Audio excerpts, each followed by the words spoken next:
तो ये last class में अपन ने डिस्कस किया था, अपन ने स्टार्ट किया था चैप्टर फंडामेंटल ऑफ पार्टनरशिप। इसके अंदर मैंने आपको बताया था हमारी कंट्री में जितनी भी पार्टनरशिप फर्म्स हैं उन सारी पार्टनरशिप फर्म्स को कंट्रोल और मैनेज करने के लिए एक एक्ट बना रखा है जिसका नाम है इंडियन पार्टनरशिप एक्ट 1932। तो आज हमारी कंट्री में जितनी भी पार्टनरशिप फर्म्स हैं उन सारी पार्टनरशिप फर्म्स को कंट्रोल और मैनेज करने के लिए कौन सा एक्ट बना रखा है? Indian partnership act 1932।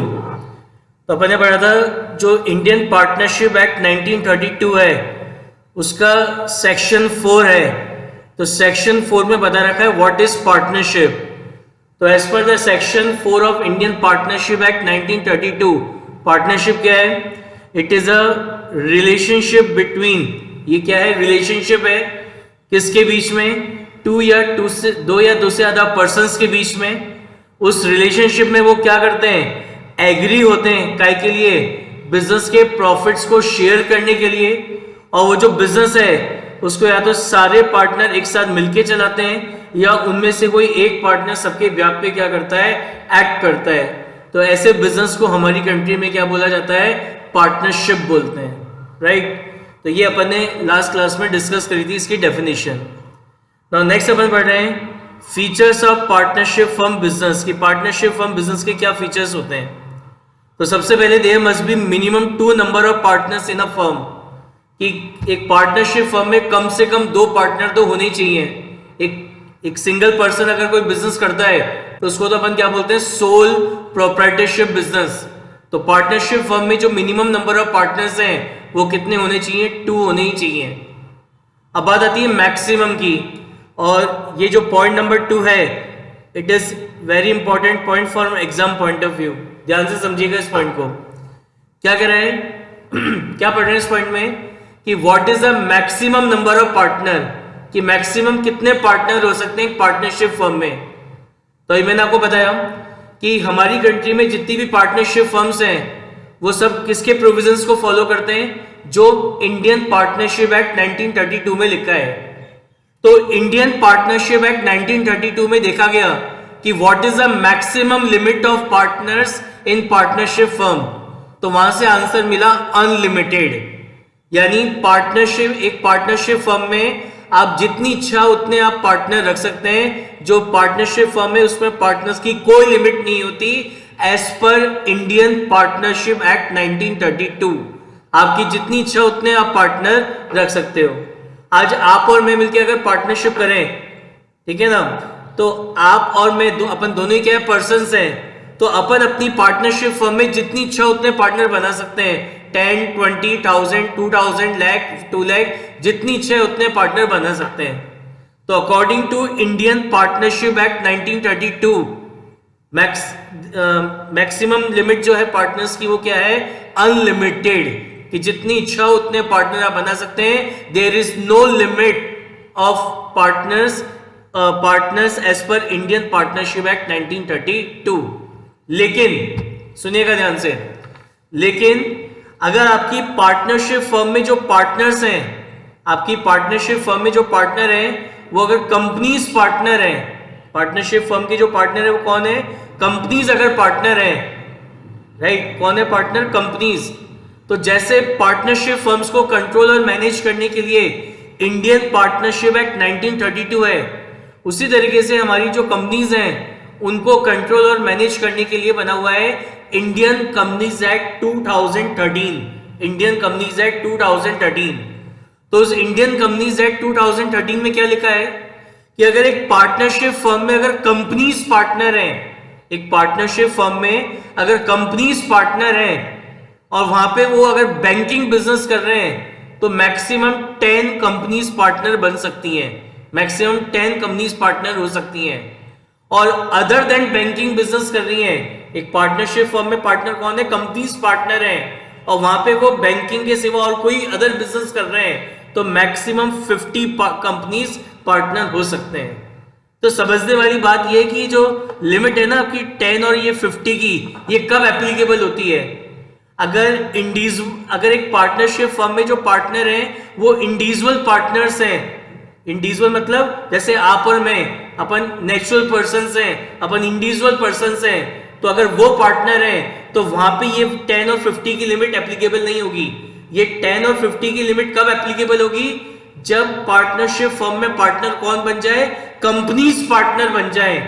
तो उस कंडीशन में अगर उस पार्टनरशिप फर्म में कंपनियां मिलके अगर कोई बैंकिंग बिजनेस कर रहे हैं तो मैक्सिमम 10 कंपनीज पार्टनर बन सकते हैं, और अदर देन बैंकिंग बिजनेस कर रहे हैं तो मैक्सिमम 50 कंपनीज क्या बन सकते हैं?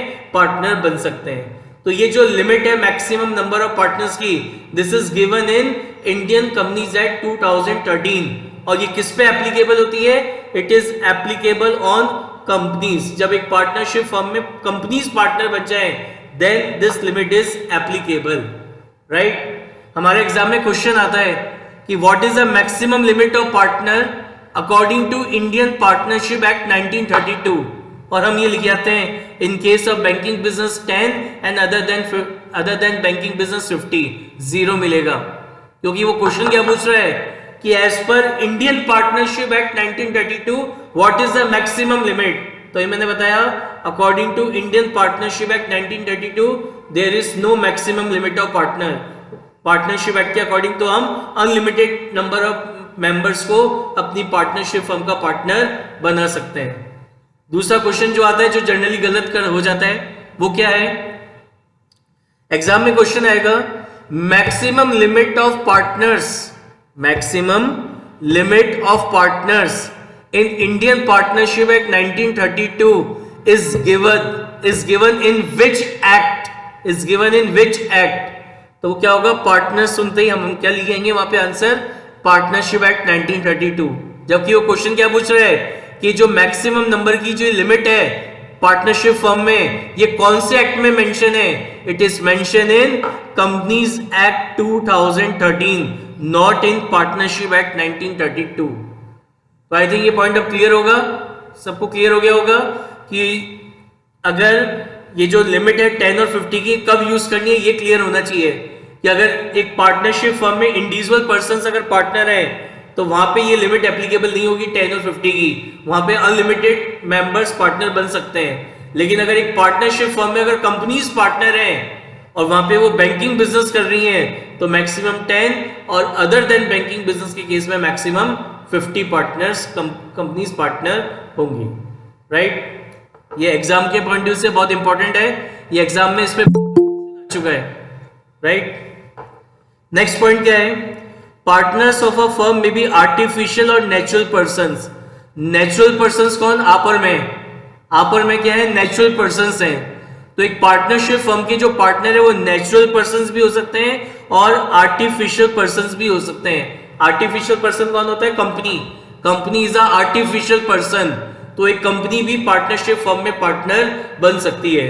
तो एक पार्टनरशिप फर्म के जो पार्टनर हैं वो आर्टिफिशियल पर्संस भी हो सकते हैं और नेचुरल पर्संस भी हो सकते हैं। फिर है objective of partnership firm should be legal.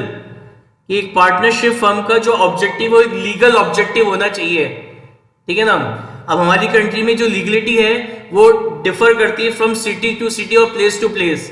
आज हम जयपुर में रहते हैं तो जितनी इच्छा उतने आप मतलब आज अपन जयपुर में रहते हैं तो आप और मैं मिलके पार्टनरशिप फर्म में एक बार ओपन कर सकते हैं।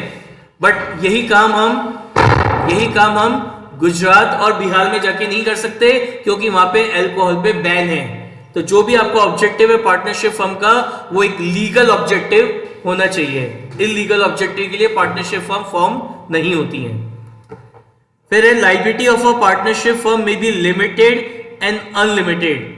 कि आपकी जो पार्टनरशिप फर्म्स हैं उनकी लायबिलिटी लिमिटेड भी हो सकती है और अनलिमिटेड भी हो सकती है। क्या मतलब होता है लिमिटेड और अनलिमिटेड लायबिलिटी का? देखो एक एग्जांपल से समझते हैं। सपोज करो एक पार्टनरशिप फर्म है, उसके पास असेट्स हैं कितने के? 10 लाख के। असेट्स हैं कितने के? 10 लाख के। और उसकी जो लायबिलिटीज हैं वो है कितने की? 15 लाख की। उसकी जो लायबिलिटीज है वो कितने की है? 15 लाख की उसकी लायबिलिटीज हैं। पहले मैं बात करता हूं अनलिमिटेड लायबिलिटी की। कि सपोज करो अगर एक पार्टनरशिप फर्म है जिसकी लायबिलिटी अनलिमिटेड है, जिसकी लायबिलिटी क्या है? अनलिमिटेड है। तो कल को सपोज करो दिख रहा है सिचुएशन ठीक नहीं है इस फर्म की कि असेट्स तो केवल 10 लाख की रह गए और लाइबिलिटीज 15 लाख की हो गई। तो कल को अगर ये पार्टनरशिप फर्म इंसॉल्वेंट होती है तो क्या होगा, इस 15 लाख में से 10 लाख का पेमेंट तो ये असेट्स को सेल करने से हो जाएगा। 15 में से 10 लाख का पेमेंट तो कैसे करेंगे, इन असेट्स को सेल करके कर देंगे, और बाकी जो रिमेनिंग रह गए 5 लाख ये पार्टनर्स की पर्सनल प्रॉपर्टी को सेल कर कर, पार्टनर्स की पर्सनल प्रॉपर्टी को सेल कर कर ये रिमेनिंग 5 लाख की लाइबिलिटीज का क्या होगा, पेमेंट किया जाएगा। किस केस में, जब पार्टनरशिप फर्म की लाइबिलिटी क्या हो, अनलिमिटेड हो। क्या हो, अनलिमिटेड हो। और अगर पार्टनरशिप फर्म की लाइबिलिटी अगर लिमिटेड है, ऐसी पार्टनरशिप फर्म्स जिसकी लाइबिलिटी लिमिटेड होती है उसको अपन बोलते हैं limited liability partnership firms, LLP, limited liability partnership firms. अब ये जो लिमिटेड लाइबिलिटी पार्टनरशिप फर्म है इसका कंसेप्ट हमारी कंट्री में आया था 2008 में। इसका कंसेप्ट हमारी कंट्री में कब आया था, 2008 में। उससे पहले हमारी कंट्री में जितनी भी पार्टनरशिप फर्म्स थी उन सबकी लाइबिलिटी अनलिमिटेड हुआ करती थी। 2008 में ये कंसेप्ट इंट्रोड्यूस किया गया लिमिटेड लाइबिलिटी पार्टनरशिप फर्म्स का, राइट। तो उस कंडीशन में क्या होगा कि जैसे आपके पास एसेट्स है 10 लाख के, लाइबिलिटीज है 15 लाख की, तो अगर आपकी पार्टनरशिप फर्म की लाइबिलिटी अगर लिमिटेड है तो ये जो असेट्स को सेल करने से आपको ये जो 10 लाख रुपीस मिले ये 15 लाख की लाइबिलिटीज में प्रोपोर्शनेटली डिस्ट्रीब्यूट कर दिए जाएंगे। अब जिसको जो मिल गया वो मिल गया और जो नहीं मिला वो नहीं मिलेगा, वो क्या हो गया, बैड डेब्ट्स हो गए सामने वाले के। ये किस केस में होगा, लिमिटेड लाइबिलिटी के केस में। ये जो लिमिटेड लाइबिलिटी पार्टनरशिप फर्म्स होती हैं इस पे हमारा इंडियन पार्टनरशिप एक्ट 1932 एप्लीकेबल नहीं होता। इसके लिए एक अलग से एक्ट बना रखा है जिसका नाम है limited liability partnership act 2008, limited liability partnership act 2008। तो हमारी कंट्री में आज की डेट में दोनों ही तरीके की लाइबिलिटी होंगी, लाइबिलिटी की पार्टनरशिप फर्म्स होती हैं, अनलिमिटेड भी और लिमिटेड भी। हमें बस एग्जाम के पॉइंट ऑफ व्यू से यही ध्यान रखना है, ऑब्जेक्टिव टाइप में क्वेश्चन आएगा कि लाइबिलिटी ऑफ पार्टनरशिप फर्म में बी, तो आंसर होगा लिमिटेड, और आइदर लिमिटेड और अनलिमिटेड। दोनों ही तरीके की पार्टनरशिप फर्म्स हमारी कंट्री में होती हैं, right. Now next is minor. Minor कौन होता है, जो बिलो 18 इयर्स के होते हैं, जो भी बिलो 18 इयर्स के होते हैं, जो बिलो 18 इयर्स के होते हैं वो हमारे माइनर कहलाते हैं, राइट। ये जो लिमिटेड और अनलिमिटेड का ये जो कंसेप्ट है इतना अपन हमारे कोर्स में इतना डेप्थ में नहीं है, बस अभी आपको बस इतना सा ध्यान रखना है, जो ऑब्जेक्टिव टाइप में क्वेश्चन आएगा एग्जाम में ये पूछा जाएगा कि पार्टनरशिप फर्म्स की जो लाइबिलिटी वो क्या होती है, तो हमारा आंसर होगा लिमिटेड और अनलिमिटेड। इससे ज्यादा इसमें हमको डिटेल में जाने की अभी रिक्वायरमेंट नहीं है, राइट। Now minor. माइनर कौन होता है, जो बिलो 18 इयर्स के होते हैं, जो बिलो 18 इयर्स के होते हैं वो माइनर्स होते हैं। तो बात आती है क्या माइनर को हम अपनी पार्टनरशिप फर्म में पार्टनर बना लें, क्या एक माइनर को हम अपनी पार्टनरशिप फर्म में पार्टनर बना लें? तो किससे पूछा जाएगा, कोई भी प्रॉब्लम होगी तो उसके लिए क्या बना हुआ है, इंडियन पार्टनरशिप एक्ट 1932 बना हुआ है। तो उस इंडियन पार्टनरशिप एक्ट 1932 में क्या मेंशन है कि आप एक माइनर को भी अपनी पार्टनरशिप फर्म में पार्टनर बना सकते हैं, लेकिन एक कंडीशन के साथ। And what is that condition, कि इन फ्यूचर अगर प्रॉफिट्स होंगे तो जैसे सारे पार्टनर उस प्रॉफिट को शेयर कर रहे हैं, माइनर भी उस प्रॉफिट को क्या करेगा, शेयर करेगा।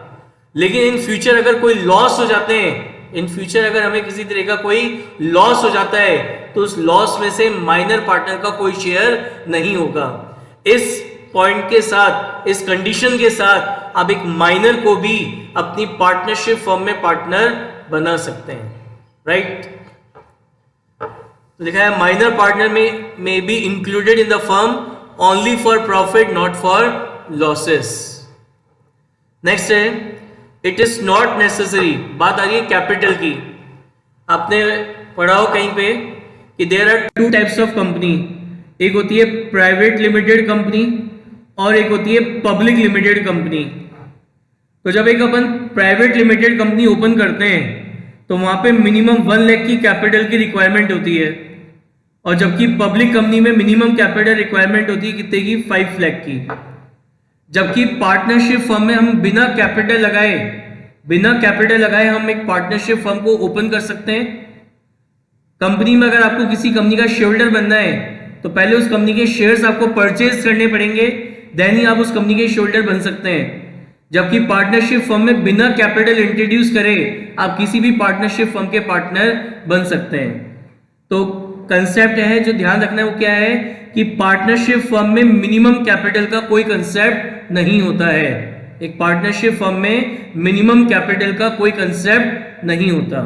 बिना कैपिटल लगाए तो आप पार्टनरशिप फर्म ओपन कर सकते हैं, और बिना कैपिटल इंट्रोड्यूस करे हम किसी भी पार्टनरशिप फर्म के पार्टनर बन सकते हैं। तो पार्टनरशिप फर्म में मिनिमम कैपिटल का कोई कंसेप्ट नहीं है। There is no limit of minimum capital in partnership firms, right. Next है the business of a firm में be carried on by all the partners. कि जो पार्टनरशिप फर्म है उसका जो बिजनेस है वो या तो सारे पार्टनर एक साथ मिलकर करेंगे, और एनीवन या फिर उनमें से कोई एक पार्टनर भी सबके ब्याह पे क्या कर सकता है, वर्क कर सकता है। जैसे फॉर एग्जांपल सपोज करिए तो पर्सन है ए और बी, मनी की बात आई, पैसों की बात आई। ए ने कहा मेरे पास बिल्कुल भी इन्वेस्टमेंट नहीं है, पैसा नहीं है। बी ने कहा पैसे की कोई कमी नहीं है, पैसा खूब है। टाइम की बात आई, ए ने कहा मेरे पास टाइम बहुत है, टाइम की कोई कमी नहीं है। बी ने कहा मेरे पास बिल्कुल भी टाइम नहीं है। तो दोनों ने मिलकर क्या करा, पार्टनरशिप फर्म बनाई, और ये डिसाइड हुआ कि जो भी इन्वेस्टमेंट होगा, जो भी कैपिटल होगी, वो सारी बी लगाएगा, और उस बिजनेस में सारा काम कौन करेगा, ए करेगा। तो ऐसे बिजनेस को भी हम पार्टनरशिप फर्म बोल सकते हैं। जरूरी नहीं है एक पार्टनरशिप फर्म में जितने भी पार्टनर हो वो सारे काम करें, ठीक है ना। कोई एक पार्टनर भी सबके ब्याह पे क्या कर सकता है, वर्क कर सकता है। उसको भी हम क्या बोलेंगे, पार्टनरशिप ही बोलेंगे। समझ में आई बात। तो ये थे फीचर्स किसके, पार्टनरशिप फर्म के। इसमें आप ये ध्यान रखिएगा, एक तो ये पॉइंट नंबर 2 सबसे ज्यादा इंपॉर्टेंट है, जिसपे एग्जाम में बार बार क्वेश्चंस आते हैं, राइट, कि मैक्सिमम लिमिट क्या है। तो as per partnership act unlimited, कोई मैक्सिमम लिमिट नहीं है। और ये जो 10 और 50 की लिमिट है ये कब एप्लीकेबल होती है, जब एक पार्टनरशिप फर्म में पार्टनर कौन बन जाते हैं, कंपनीज पार्टनर बन जाती हैं, तब ये लिमिट क्या होती है, एप्लीकेबल होती है 10 और 50 की। And this limit is mention in companies act 2013, not in partnership act 1932। Now next topic अपन पढ़ रहे हैं partnership deed. Now what is partnership deed. देखिए, जब पार्टनरशिप फर्म में जब पार्टनरशिप फर्म फॉर्म्ड होती है, जब पार्टनरशिप फर्म बनाई जाती है, तो पार्टनर्स के बीच में आपस में स्टार्टिंग में कुछ टर्म्स एंड कंडीशन डिसाइड होती है बिजनेस करने की। जैसे फॉर एग्जांपल कि हमें प्रॉफिट किस रेशियो में शेयर करना है, कौन कितनी कैपिटल इंट्रोड्यूस करेगा, पार्टनरशिप फर्म में कौन पार्टनर क्या काम करेगा, ये सब चीजें क्या होती हैं, डिसाइड होती हैं। ये सब चीजें क्या होती हैं, डिसाइड होती हैं, राइट। ये सब चीजें क्या होती हैं, डिसाइड की जाती हैं, करेक्ट। तो ये जो भी चीजें डिसाइड हुई हैं, इसको दो तरीके से डिसाइड कर सकते हैं। एक तो ओरल फॉर्म में, एक तो क्या में, ओरल फॉर्म में, कि ओरली सब कुछ डिसाइड कर लिया।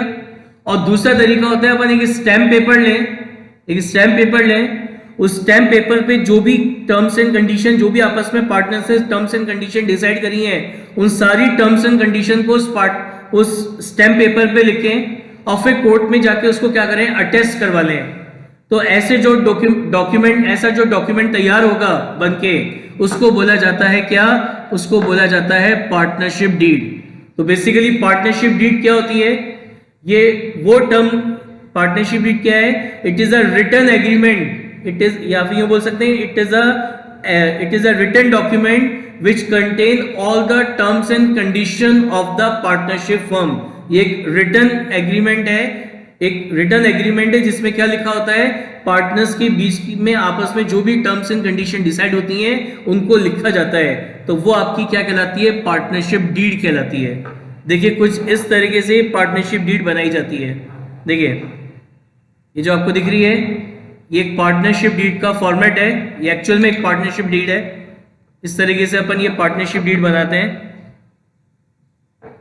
दिख रहा है यहाँ पे आपके जो भी पार्टनर है उन सबकी फोटो आती है, उसके बाद यहाँ पे पार्टनर्स के नेम वगैरह आते हैं, उनके एड्रेस वगैरह आते हैं, और जो भी आपस में टर्म्स एंड कंडीशन डिसाइड होती हैं वो सब इस तरीके से पार्टनरशिप डीड में लिखा जाता है। इस तरीके से एक स्टैम्प पेपर लेते हैं, उस स्टैम्प पेपर पे जो भी आपस में टर्म्स एंड कंडीशन डिसाइड होती हैं उस सबको इस पे लिखा जाता है, और ये जो दिख रहा है आपको इस तरीके से इसको यहाँ पे कोर्ट में जाके अटेस्ट करवाते हैं। तो इस तरीके से ये जो डॉक्यूमेंट होता है इसको अपन बोलते हैं पार्टनरशिप डीड, राइट। तो ये एक असली की पार्टनरशिप डीड है जो मैं आपको दिखा रहा हूँ।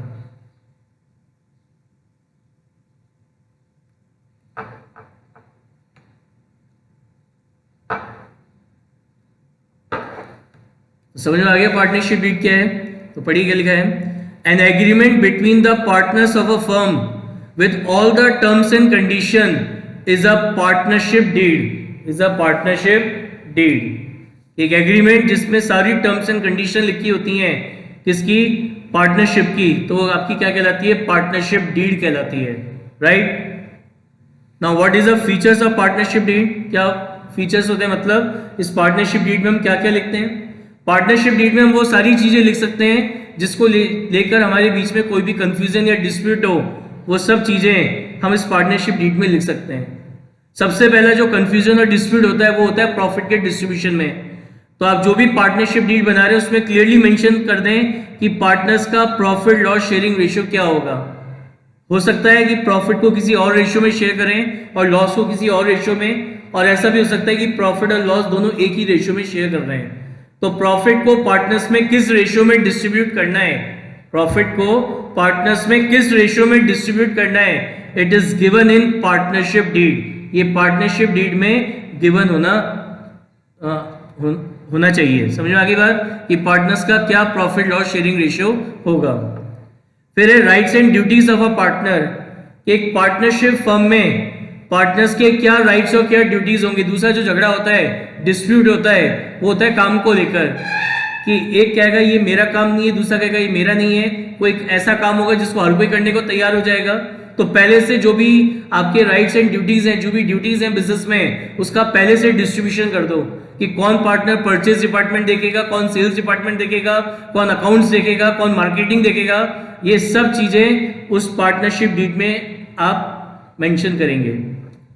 फिर name and address of the partners, कि जो भी आपके पार्टनर हैं उनके पूरे टेम्परेरी परमानेंट जो भी उनके एड्रेसेस हैं, पूरे एड्रेस उस पार्टनरशिप डीड में मेंशन होने चाहिए। फिर है ऑब्जेक्टिव ऑफ द फर्म, कि आपकी पार्टनरशिप फर्म का क्या ऑब्जेक्टिव है, what is the objective of partnership firm. क्या पार्टनरशिप फर्म में कोई मैन्युफैक्चरिंग कर रहे हैं, कोई रिटेल बिजनेस कर रहे हैं, कोई सर्विस प्रोवाइड करवा रहे हैं, कि व्हाट इज द ऑब्जेक्टिव, किस ऑब्जेक्टिव के लिए आपने अपनी पार्टनरशिप फर्म बनाई है, वो आपको यहाँ पे मेंशन, वो भी उस डीड में मेंशन होना चाहिए। फिर है rules regarding accounts and audit of the firm, कि हमें जो अपने अकाउंटिंग है वो किस बेसिस पे करनी है। आपने 11th क्लास में पढ़ा होगा कि there are two basis of accounting. Accounting करने के दो बेसिस होते हैं, एक होता है एक्रूअल बेसिस और एक होता है कैश बेसिस। एक्रूअल बेसिस में हम क्या करते हैं कि केवल जो करंट ईयर से रिलेटेड जो इनकम और एक्सपेंसेस हैं उन्हीं को अपन को क्या करते हैं, उन्हीं एक्सपेंसेस को हम बुक्स में रिकॉर्ड करते हैं, चाहे वो एक्सपेंसेस हमने ड्यूरिंग द ईयर पे करे हो या ना पे करे हो। Similarly income which is related to current year whether receive और not is recorded in the books of account in accrual basis. और एक्रूअल बेसिस में हम अपने प्रीवियस ईयर और नेक्स्ट ईयर की कोई भी इनकम और एक्सपेंसेस को शो नहीं करते। तो ये तो होता है एक्रूअल बेसिस से अकाउंटिंग। और कैश बेसिस से अकाउंटिंग कैसे होती है कि ड्यूरिंग द ईयर जो भी कैश में रिसिप्ट्स आ रही हैं केवल उन्हीं को रिकॉर्ड किया जाएगा, और ड्यूरिंग द ईयर अपन ने जो भी पेमेंट्स की हैं उन्हीं को अपन क्या करेंगे, बुक्स में रिकॉर्ड करेंगे। और कैश बेसिस में ये नहीं देखा जाता कि वो जो रिसिप्ट्स है वो कौन से ईयर की हैं, और सिमिलरली पेमेंट के लिए भी अपन ये नहीं देखते हैं। तो एक्रूअल बेसिस और कैश बेसिस दोनों से अकाउंटिंग करने से प्रॉफिट्स अलग अलग आते हैं। तो ये क्लियरली मेंशन होना चाहिए उस पार्टनरशिप डीड में कि दोनों में से किस बेसिस से आपको अकाउंटिंग करनी है। और फिर ऑडिट किससे करवानी है। ऑडिट का मतलब क्या होता है कि जो भी बुक्स ऑफ अकाउंट्स आपने मेंटेन करें उसको जब अपन एक चार्टेड अकाउंटेंट से चेक करवाते हैं तो उसको बोलते हैं ऑडिट। तो किस चार्टेड अकाउंटेंट से अपनी बुक्स ऑफ अकाउंट्स को आपको चेक करवाना है वो भी उस पार्टनरशिप डीड में मेंशन होना चाहिए। तो और क्या चीज, देखो एक पार्टनरशिप फर्म में हमें अपने पार्टनर्स को प्रॉफिट्स तो देने ही है। एक पार्टनरशिप फर्म में हम अपने पार्टनर्स को प्रॉफिट तो देंगे ही। अब प्रॉफिट के सिवा भी और कुछ देना है क्या? क्या किसी पार्टनर को कोई सैलरी देनी है? वो कोई एक्स्ट्रा वर्क कर रहा है तो उसके लिए कोई सैलरी देनी है? किसी पार्टनर ने कोई एक्स्ट्रा अमाउंट की कैपिटल लगा रखी है तो क्या उस पर उसको इंटरेस्ट देना है? क्या किसी पार्टनर को कोई बोनस, फीस, कमीशन देना है? और प्रॉफिट का डिस्ट्रीब्यूशन कैसे करना है? ये सब चीजें भी पार्टनरशिप डीड में मेंशन होनी चाहिए कि एक पार्टनरशिप फर्म में अगर हम किसी पार्टनर को कोई सैलरी दे रहे हैं, कोई बोनस दे रहे हैं, कैपिटल पे इंटरेस्ट दे रहे हैं, तो कब देना है, कितना देना है, कैसे देना है, ये सब चीजें उस पार्टनरशिप डीड में मेंशन होनी चाहिए। फिर है rules regarding banking and financial operations. आपको पता होगा बिजनेस के बैंक में करंट अकाउंट ओपन होते हैं। जो बिजनेस फर्म्स होती हैं उसके बैंक में कौन से अकाउंट ओपन होते हैं? करंट अकाउंट ओपन होते हैं, राइट। अब पार्टनरशिप फर्म में उस करंट अकाउंट को ऑपरेट करने के दो तरीके हैं। एक होता है जॉइंट ऑपरेशन। जॉइंट ऑपरेशन में क्या होगा कि एक पार्टनरशिप फर्म में जितने भी पार्टनर हैं, जब तक उन सारे पार्टनर्स के उस चेक पे साइन नहीं होंगे, जब तक वो बैंक वो चेक पास नहीं करेगा, बैंक वो चेक पास नहीं करेगा। ये तो हो गया जॉइंट ऑपरेशन। और एक होता है कि किसी इंडिविजुअल पार्टनर को अथॉरिटी दे दी कि हम इस पार्टनर को अथॉरिटी दे रहे हैं कि हमारी पार्टनरशिप फर्म के जो भी बैंकिंग ऑपरेशन है ये अकेला पार्टनर करेगा। तो फिर उस कंडीशन में उस पार्टनर के अकेले के अगर चेक पे साइन हो गए तो बैंक वो चेक क्या करेगा? पास कर देगा। तो आपको अपने बैंकिंग और फाइनेंशियल ऑपरेशन कैसे करने हैं? जॉइंटली करने या फिर किसी पार्टनर को अथॉरिटी देनी है इसको करने की, तो वो भी उस पार्टनरशिप डीड में मेंशन होना चाहिए। और क्या है? Interest on loan given by partner, कि अगर एक पार्टनरशिप फर्म में अगर एक पार्टनर ने अपनी पार्टनरशिप फर्म को कोई लोन दिया है, एक पार्टनर ने अगर अपनी पार्टनरशिप फर्म को लोन दिया है तो उस लोन पे पार्टनर को इंटरेस्ट मिलता है, तो किस रेट से इंटरेस्ट पे करना है वो उस डीड में मेंशन होना चाहिए। और अगर पार्टनरशिप फर्म ने अगर पार्टनर को लोन दिया है तो उस केस में किस रेट से पार्टनर को इंटरेस्ट मिलेगा वो भी उस पार्टनरशिप डीड में मेंशन होना चाहिए। तो समझ आ गया पॉइंट कि अगर एक पार्टनर अपनी पार्टनरशिप फर्म को लोन दे रहा है या फिर पार्टनरशिप फर्म अपने पार्टनर को लोन दे रही है, दोनों ही केसेस पे क्या रेट ऑफ इंटरेस्ट होगा वो डीड में मेंशन होना चाहिए। और इन सबके सिवा और भी ऐसी कोई चीजें लगती है अगर पार्टनर्स को कि भाई इस चीज को लेके फ्यूचर में कोई कंफ्यूजन, कोई डिस्प्यूट अराइज हो सकता है तो वो सब चीजें अपन इस पार्टनरशिप डीड में लिख सकते हैं। एक ये और इंपॉर्टेंट पॉइंट है कि कल को इन फ्यूचर कोई पार्टनर इनसॉल्वेंट हो जाता है तो जो पार्टनर इनसॉल्वेंट हो गया उसकी जो डेफिशिएंसी है वो बचे हुए पार्टनर किस रेशियो में शेयर करेंगे वो भी उस पार्टनरशिप डीड में मेंशन होना चाहिए। और इन सब पॉइंट्स के सिवा भी अगर ऐसे कोई और पॉइंट्स हैं जिनको देख के लगता है कि फ्यूचर में कोई कंफ्यूजन या डिस्प्यूट अराइज हो सकते हैं तो वो सारी चीजें इस पार्टनरशिप डीड में हम मेंशन कर सकते हैं। और जो आउटसाइड पार्टीज होती हैं उसका इस पार्टनरशिप डीड से कोई लेना देना नहीं होता। ये जो पार्टनरशिप डीड है ये पार्टनर्स के आपस के म्यूचुअल कंसेंट के लिए बनाई जाती है। किसी आउटसाइड पार्टी का इस पार्टनरशिप डीड से कोई रिलेशन नहीं होता, उसको कोई मतलब नहीं होता इस पार्टनरशिप डीड में क्या मेंशन है, राइट। तो ये होती है हमारी क्या? Partnership deed. Now next topic अपन जो पढ़ रहे हैं ये बहुत इंपॉर्टेंट टॉपिक पढ़ रहे हैं जो हमारे प्रैक्टिकल्स में काम आएगा। That is rights and duties of a partner. वैसे तो जो पार्टनर्स के राइट्स एंड ड्यूटीज हैं it is mention in the partnership deed कि पार्टनर्स के क्या राइट्स होंगे, क्या ड्यूटीज होंगे, it is mention in the partnership deed. लेकिन मैंने अभी आपको बताया कि जरूरी नहीं है पार्टनरशिप डीड बनाना, हम एक ओरल एग्रीमेंट करके भी पार्टनरशिप फर्म बना सकते हैं। तो अपन इस टॉपिक में ये पढ़ रहे हैं कि in the absence of partnership deed, जब आपकी पार्टनरशिप डीड नहीं होगी तो in the absence of partnership deed partners के क्या राइट्स और क्या ड्यूटीज होंगे वो अपन यहाँ पे डिस्कस कर रहे हैं इस टॉपिक में कि in the absence of partnership deed partners के क्या राइट्स होंगे और क्या ड्यूटीज होंगी। देखिए क्या लिखा है, the rights and duties of a partner are mention in partnership deed. वैसे तो पार्टनर्स के जो राइट्स और ड्यूटीज हैं it is mention in partnership deed, but if partnership deed is silent तो ये इम्प्लाइड राइट्स एंड ड्यूटीज क्या होते हैं, एप्लीकेबल होते हैं बिटवीन द पार्टनर्स। तो अपन क्या पढ़ रहे हैं इस टॉपिक में कि in the absence of partnership deed what are the rights and duties of the partner. सबसे पहला पॉइंट इंपॉर्टेंट जो एग्जाम में इस पे बहुत बार क्वेश्चन आ चुका है, क्या है ये कि in the absence of partnership deed partners अपने प्रॉफिट एंड लॉसेस को कैसे शेयर करेंगे, equally. In the absence of partnership deed partners अपने प्रॉफिट एंड लॉसेस को कैसे शेयर करेंगे, इक्वली शेयर करेंगे। एग्जाम में क्वेश्चन आता है ये, अभी पढ़ने में तो बहुत सिंपल लग रहा होगा आपको कि छोटी सी बात है कि in the absence of partnership deed partners अपने प्रॉफिट एंड लॉसेस को कैसे शेयर करेंगे, इक्वली। लेकिन फिर भी एग्जाम पे इस पे क्वेश्चन आता है इस टॉपिक पे और हम गलत कर जाते हैं। कैसे आता है क्वेश्चन? क्वेश्चन ऐसे आएगा एग्जाम में, A and B are partner having a capital of rupees 3 lakh and 2 lakh, ये 3 लाख और 2 लाख क्या इनकी कैपिटल है। In the absence of partnership deed what is the profit loss sharing ratio of the partners. तो हमारा answer पता है वहां पे हम क्या लिख के आएंगे, 3:2, जो कि गलत होगा। अभी मैंने आपको क्या बताया कि in the absence of partnership deed partners अपने प्रॉफिट एंड लॉसेस को कैसे शेयर करते हैं, इक्वली। ना कि मैंने आपको ये बोला है कि पार्टनर्स अपने प्रॉफिट एंड लॉसेस को कैपिटल के रेशियो में शेयर करेंगे in the absence of partnership deed. चाहे किसी भी पार्टनर ने कितनी कैपिटल लगा रखी हो, but in the absence of partnership deed partners अपने प्रॉफिट एंड लॉसेस को कैसे शेयर करेंगे, इक्वली शेयर करेंगे। तो इस पॉइंट में एक तो ये बात तो ध्यान रखनी है कि in the absence of partnership deed partners अपने प्रॉफिट एंड लॉसेस को शेयर करेंगे इक्वली। एक और इंपॉर्टेंट चीज ध्यान रखनी है, ध्यान से सुनना बहुत। क्या मैं इस चैप्टर की बात नहीं कर रहा, मैं पूरे पार्टनरशिप अकाउंट्स की बात कर रहा हूं। आपके एग्जाम में क्या होता है, पार्टनरशिप का क्वेश्चन आता है, पार्टनरशिप में से क्वेश्चन आता है और वहां पे क्या होता है, प्रॉफिट शेयरिंग रेशियो गिवन नहीं होता पार्टनर्स का, कि पार्टनर्स अपने प्रॉफिट एंड लॉसेस को कैसे शेयर करेंगे, ये गिवन नहीं होता इसमें क्वेश्चन के अंदर।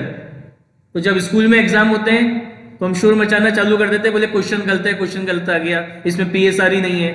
और बोर्ड में अगर ये क्वेश्चन आ जाए तो कुछ लोग खुश हो जाते हैं कि बोले अच्छा इसमें तो प्रॉफिट शेयरिंग रेशियो ही नहीं है, मतलब ये क्वेश्चन गलत हो गया, बोले बोनस मार्क्स मिल गए। ऐसा कुछ नहीं है। अगर पार्टनरशिप फर्म के क्वेश्चन में अगर प्रॉफिट शेयरिंग रेशियो अगर गिवन नहीं है पार्टनर्स का, तो साइलेंस के केस में आप ये मानेंगे कि पार्टनर्स का प्रॉफिट शेयरिंग रेशियो क्या है, इक्वल है। यानी अगर दो पार्टनर है ए और बी तो उनका पीएसआर क्या होगा, 1:1। 3 पार्टनर है ए बी सी तो उनका पीएसआर क्या होगा, 1:1:1। तो पूरे पार्टनरशिप अकाउंट्स में आपको ये चीज ध्यान रखनी है।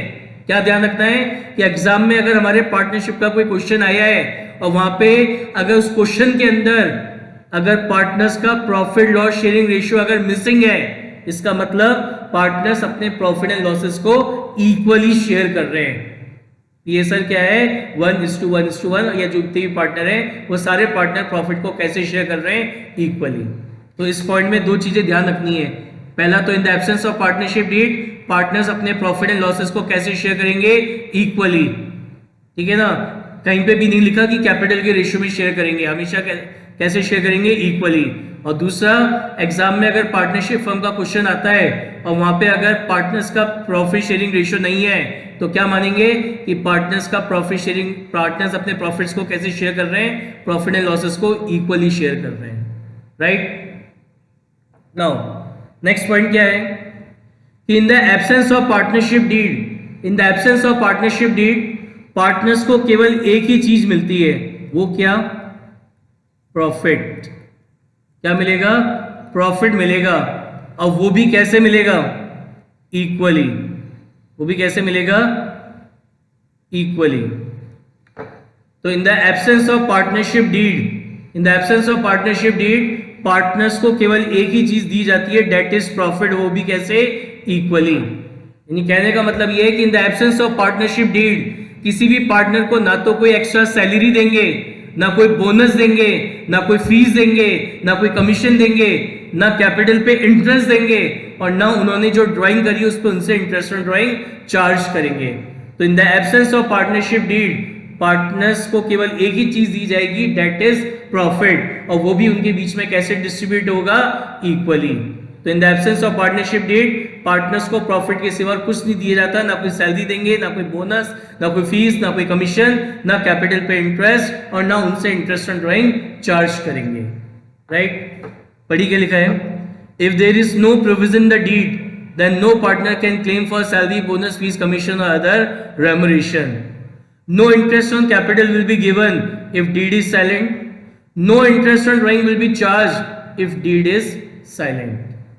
Now, ये point number 5 again very important point from exam point of view. ये point number 5 ये बहुत important है। क्या है ये कह रहा है कि अगर एक पार्टनर ने अपनी पार्टनरशिप फर्म को अगर कोई लोन दिया है या फिर कोई एडवांस दिया है, लोन का दूसरा नाम होता है एडवांस, तो अगर एक पार्टनर ने अपनी पार्टनरशिप फर्म को कोई लोन या कोई एडवांस दिया है, तो इस लोन या एडवांस पे इस पार्टनर को क्या मिलेगा, इंटरेस्ट मिलेगा। क्या मिलेगा, इंटरेस्ट मिलेगा। किस रेट से, या तो जो रेट मेंशन है पार्टनरशिप डीड में उस रेट से, और in the absence of partnership deed, in the absence of partnership deed किस रेट से मिलेगा, 6% पर एनम सिंपल इंटरेस्ट की रेट से। तो एक पार्टनर ने अगर अपनी पार्टनरशिप फर्म को कोई लोन दिया है तो उस लोन पे उस पार्टनर को इंटरेस्ट मिलेगा किस रेट से, या तो जो रेट मेंशन है पार्टनरशिप डीड में उस रेट से, और in the absence of partnership deed 6% per annum simple interest. समझ में आ गई बात? हमारे एग्जाम में क्वेश्चन आएगा, वहां पे सिंपल लिखा होगा कि पार्टनर ने अपनी पार्टनरशिप फर्म को लोन दिया, इस इंटरेस्ट के बारे में कुछ भी लिखा नहीं होगा, तो भी आपको याद रखना है और इंटरेस्ट देना है इस लोन पे। समझ में आया मैंने क्या बोला? एग्जाम में क्वेश्चन में केवल एक लाइन लिखी होगी कि पार्टनर ने अपनी पार्टनरशिप फर्म को 1 लाख और 2 लाख रुपीस का लोन दिया, बस। इंटरेस्ट के बारे में पूरी क्वेश्चन में कुछ नहीं लिखा होगा। तो आपको अब ये याद रखना है, मेमोराइज रखनी है, याद रखना है कि अगर पार्टनर ने अपनी फर्म को लोन दिया है तो उस लोन पे उस पार्टनर को क्या करना है, इंटरेस्ट पे करना है। किस रेट से पे करना है, 6% पर एनम की रेट से करना है। मतलब चाहे क्वेश्चन में बोले या ना बोले, इंटरेस्ट देने के लिए ये इंटरेस्ट ऑन पार्टनर लोन आपको पार्टनर को पे करना है। समझ में आ गई बात? और एक इंपॉर्टेंट बात, इस 6%, एक सबसे ज्यादा जो इंपॉर्टेंट बात है वो क्या है, एग्जाम में क्वेश्चन आएगा कि in the absence of partnership deed what is the rate of interest on capital, और हम आंसर लिख के आएंगे 6%। जबकि अभी मैंने बताया कि in the absence of partnership deed interest on capital तो दिया ही नहीं जाता है, ठीक है ना? तो आंसर क्या होगा, निल, कोई रेट नहीं है। एग्जाम में क्वेश्चन आएगा कि in the absence of partnership deed what is the rate of charging interest on drawing, हम आंसर लिखेंगे 6% पर एनम। जबकि अभी बताया कि in the absence of partnership deed interest on drawing तो चार्ज ही नहीं करते, तो जब इंटरेस्ट ऑन ड्राइंग चार्ज ही नहीं करते तो रेट कहां से आएगी? अब ये पता नहीं ऐसा क्यों होता है, लेकिन पूरे अकाउंट्स में क्या होता है, कहीं पे भी ये वर्ड सुनते हैं ना हम, रेट, तो वहां पे हमारा आंसर होता है 6% पर एनम। जबकि ये जो रेट है 6% पर एनम, ये केवल एक ही चीज की रेट ऑफ इंटरेस्ट है, that is interest on partner loan की। इसके सिवा ये किसी और चीज की रेट ऑफ इंटरेस्ट नहीं है। बट हम पता नहीं ऐसा क्यों करते हैं कि कोई वो बस वो रेट वर्ड आया और आंसर तुरंत निकल जाता है 6% पर एनम, आगे का देखते ही नहीं है। तो ध्यान रखना, ये जो रेट ऑफ इंटरेस्ट है 6% पर एनम, ये केवल पार्टनर्स लोन की रेट ऑफ इंटरेस्ट है, बाकी और किसी चीज की रेट ऑफ इंटरेस्ट नहीं है अभी अकाउंट्स में। समझो आगे बात? लास्ट है, सेकेंड लास्ट, कि एक पार्टनरशिप फर्म से अगर किसी भी पार्टनर को कोई भी एक्स्ट्रा बेनिफिट हो रहा है, क्योंकि वो किसी पार्टनरशिप फर्म का पार्टनर है, इसके कारण अगर किसी पार्टनर को कोई भी एक्स्ट्रा बेनिफिट हो रहा है, तो जो भी वो फाइनेंशियल बेनिफिट इसको हो रहा है वो अपनी पार्टनरशिप फर्म को क्या करेगा, रिफंड करेगा, वापस लौटाएगा। और लास्ट पॉइंट क्या है, any expense paid by partner, कि अगर एक पार्टनर ने अपनी पार्टनरशिप फर्म के बिहाफ पे अगर कोई एक्सपेंसेस पे करें, तो वो एक्सपेंसेस हम अपनी पार्टनरशिप फर्म को वापस क्या करेंगे, रिफंड करेंगे, लौटाएंगे। समझ में आ गई बात? तो ये राइट्स एंड ड्यूटीज हैं जो एप्लीकेबल होते हैं in the absence of partnership deed between the partners.